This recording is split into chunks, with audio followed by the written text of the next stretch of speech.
हां, देवाची द्वारी उभा क्षणभरी हा अभंग आहे सुरुवातीचा. तो किती सेकंदात सांगू? देवाच्या द्वारात एक क्षणभर उभा राहा, तेणे चारी मुक्ती साध्य होतील. सलोकता समीपता स्वरूपता सायुज्यता. काय करा? हरिमुखे म्हणा, हरिमुखे म्हणा. पुण्याची गणना करू नका, एवढं पुण्य मिळेल. आणि हे कुणाला करता येतं? असोनी संसारी जीवयोग करू. ज्ञानदेव म्हणे व्यासाची आखुणे. तुम्हाला जर देव भेटायचं असेल दुसरीकडे जाऊ नका. व्यास सांगतात एकच खुण आहे, द्वारकेचा राणा पांडवा घरी. झाला हरिपाठ, पुंडलिक गौरदेव हरी विठ्ठल.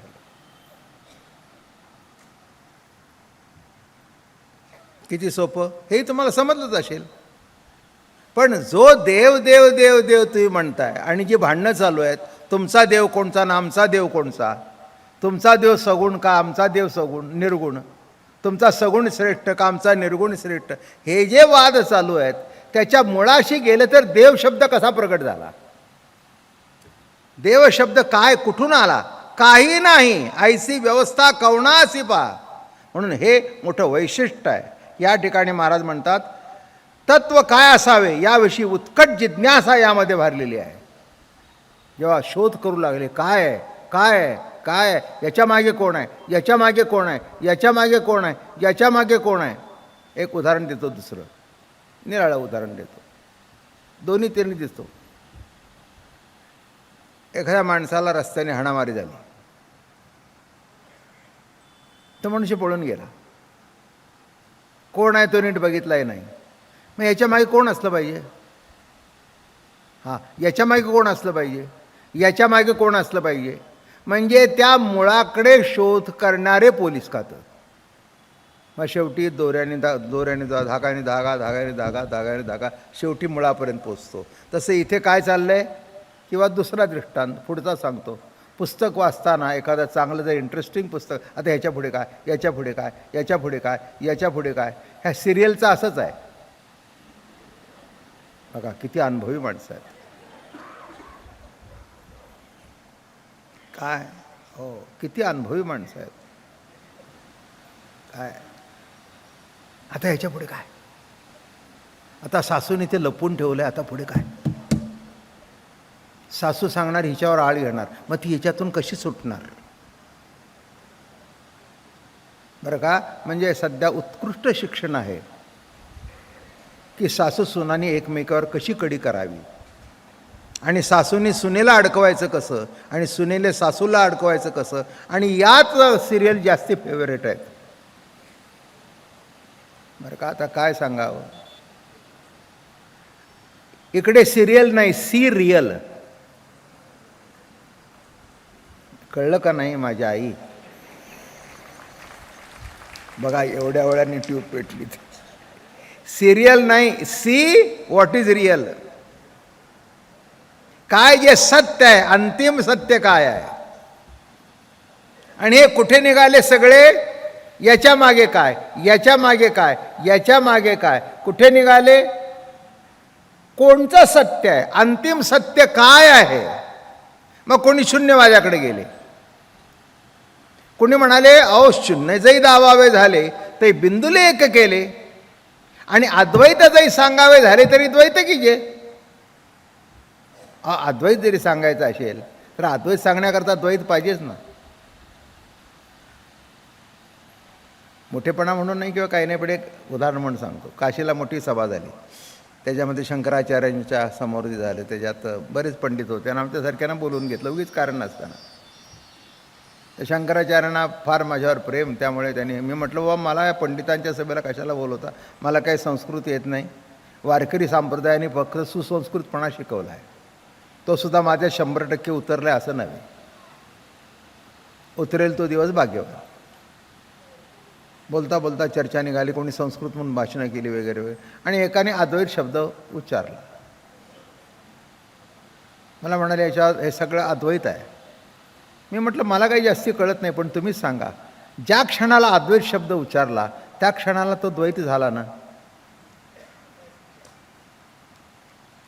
त्याच्यापुढे 7-8 वक्ते होते. ते म्हणले अभी हम कोई बात नहीं करेंगे, आप ही सुना हमें. अद्वैत शब्द उच्चारणारा द्वैतात असल्याशिवाय कळणार नाही ना. हे जग अद्वैत आहे, हे द्वैतात आल्याशिवाय कळत नाही ना. पण द्वैतात येतंय ते अद्वैत आहे हे कळत नाही ना, याचं काय? याच्या मुळाशी निघालेत. एकच जर दोन झाला, आता दोन नाहीच तर मग तोच दोन झाला. कळलं का तुम्हाला? कोण झाला? ही क्षमता होती त्याच्यात. अहो देव आहे, अनंत कोट ब्रह्मांड नायक आहे, कर्तुम अकर्तुम अन्यथा कर्तुम शक्ती आहे. काय करू शकत नाही? कर्तुम अकर्तुम आणि अन्यथा कर्तुम. कर्तुम तोच, अन्यथा कर्तुम तोच सर्व, आणि जे घडणार नाही अकर्तुम, जे घडणार नाही सुद्धा घडून आणणारा तोच. म्हणून त्याला म्हटलंय कर्तुम अकर्तुम आणि अन्यथा कर्तुम. जे तुमच्या ध्यानात मनात नाही ते सुद्धा घडून जातं. कळलं काय? हो असं घडेल असं आम्हाला वाटलं नव्हतं, म्हणूनच अकर्तुम. काय आम्ही केलं कर्तुम, अन्यथा कर्तुम. काही येऊ शकतं त्याच्या सृष्टीमध्ये. मग सध्या जर आपण जग बघितलं तर आपल्यालाच कळत नाही काय चाललंय, काय चाललंय कळत नाही, हेच अकर्तुम आहे. आणि म्हणून या ठिकाणी म्हणाले की तिथे वासना उत्पन्न आले, तीच मनाची बीज होय. मनाचे बीज काय? वासना. तिथून त्याच्यातून एक अशी संकल्पना निर्माण झाली. कशी निर्माण? सतचा संबंध जोडणारी हीच अशी ज्ञात्यानी अंतःकरणात विचार करून निश्चय केला. ज्ञात्यानी अंतःकरणामध्ये विचार, हा विस्तार कशापासून किंवा कोठून काढला हे कोण सांगू शकणार? हा विस्तार कसा, कोणापासून, केव्हा झाला हे कोण सांगू शकणार? माझं बोलणं कळलं का? हे बघा, जरा आपला निराळ्या तऱ्हेने प्रवचन चाललं आहे. हरिपाठ तुम्हालाही माहिती आहे, हरिपाठ मलाही माहिती आहे, पण देव शब्दाचा विचार अशी मुळाशी गेलं पाहिजे, इतिहास बघितला पाहिजे. आणि अनायशा फुरसत आहे मलाही आणि तुम्हालाही. मग का सांगू नये आणि का ऐकू नये तुम्ही तरी? मला जेवढं कळतं, जेवढं वाचलं तेवढं तुमच्या पुढे का मांडू नये, का देऊ नये? कारण हे वैदिक काळ सांगतोय. न देणाऱ्या काळातलं संतांच्या काळामध्ये सांगता येतं हेही सिद्ध होतं. कळलं तुम्हाला काय म्हटलं मी? न सांगता येणारं संतांच्या काळामध्ये हे सांगता येतं, हे सिद्ध होतं. सध्या संतांचा काळ आहे. वैदिक सिद्धांत, वेद कालातले सिद्धांत सुद्धा संतांच्या काळामध्ये सांगता आले. हां, तसं जर बघितलं तर वेद अनेक होते, अनेक वेद होते. एकच वेद नाही, अनेक वेद होते. पण व्यासाने त्याचं काय केलं? संकलन केलं आणि 4 वेद केले. हा महत्त्वाचा मुद्दा आहे. म्हणून ज्ञानोबा ज्ञानेश्वरीमध्ये म्हणाले, म्हणून महाभारती नाही ते नोहेची लोकी तिनी, या कारणे म्हणिपे पायी व्यासो उच्चिष्ट जगत राहे. व्यासो उच्चिष्ट जगत राहे. म्हणून त्यांनी काय केलं? याचं संकलन केलं. पण ते कसं घडलं ते बरोबर. देवसुद्धा या विस्तारा अलीकडे, मग तो जेथून उगवला तो कोण सांगणार? देवसुद्धा या विस्ताराच्या अलीकडचा आहे. कुठून उगवला कोण सांगणार? माझं म्हणणं कळलं का? कुठून उगवला कोण सांगणार?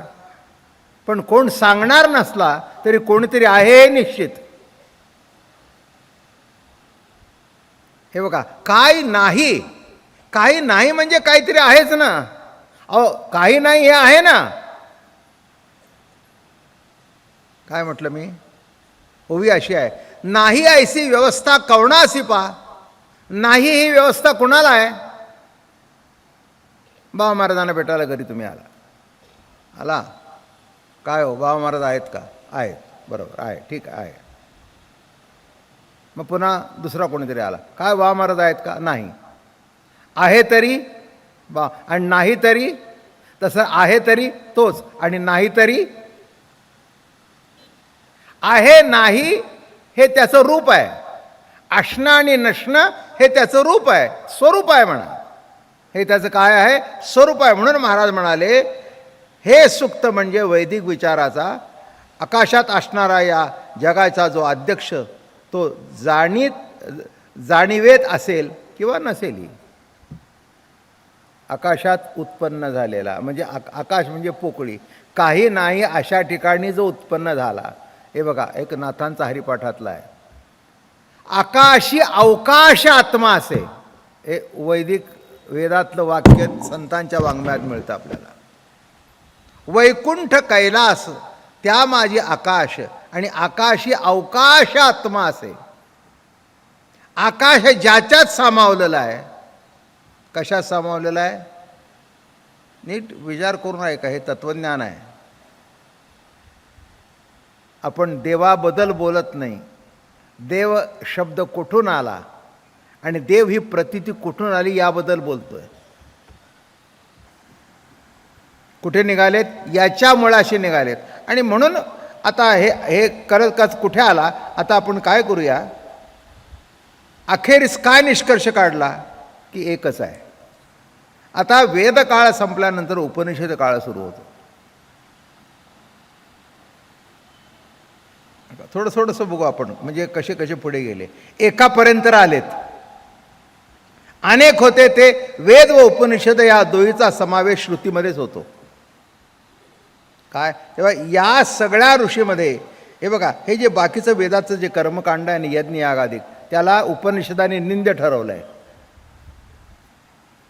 यज्ञ याग, अश्वमेध यज्ञ, एका उत्कृष्ट अशा घोड्याचा वध करणं, तो अर्पण करणं, काहीतरी बळी देणं, हे मान्य केलेलं नाही. आणि प्रसाद म्हणून सोमरस घेणं, मोठा शब्द आहे. सोमरस म्हणजे दुसरं काही नाही, दारू.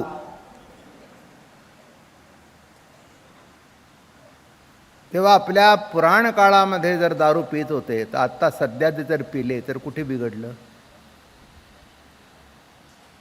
सोमरस बरं का. ऐसे जे दीक्षित ओवीस आहे, काय घेत होते? सोमरस प्रसाद म्हणून. पण एक फरक आहे, तो सोमरस प्रसाद म्हणून घ्यायचा असतो. प्रसादाचा ग्लास हातातून खाळून गळून पडेल इथपर्यंत घ्यायचा नसतो.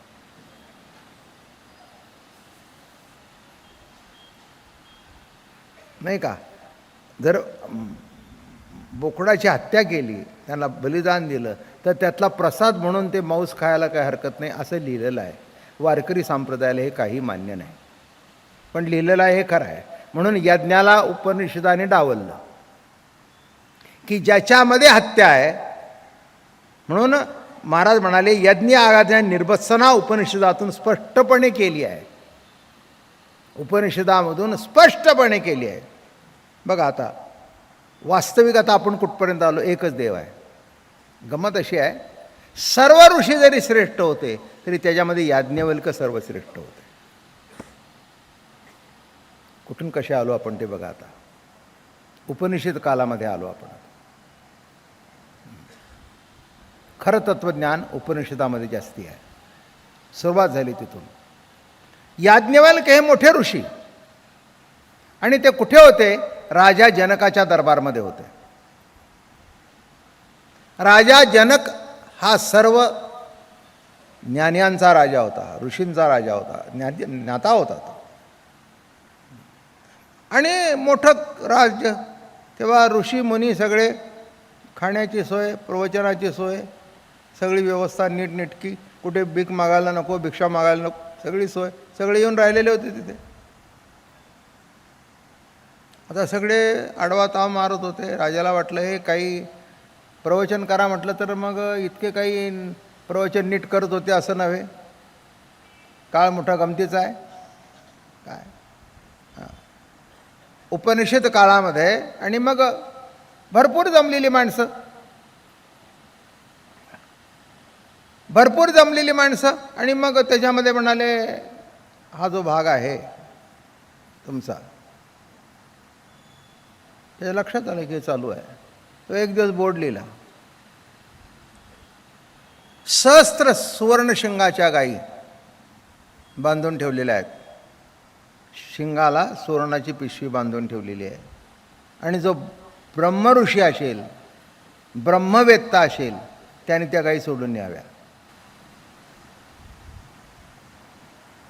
उपनिषदामधले मुख्य ऋषी म्हणजे याज्ञवल्क्य, त्याने त्या गायी सोडून न्याव्या. एवढं म्हटल्याबरोबर याज्ञवल्क रस्त्याने चालू होते, दोन बायका दोन बाजूला.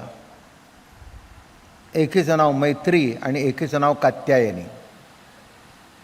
या दोन पत्न्या होत्या त्यांच्या, मैत्री आणि कात्यायनी.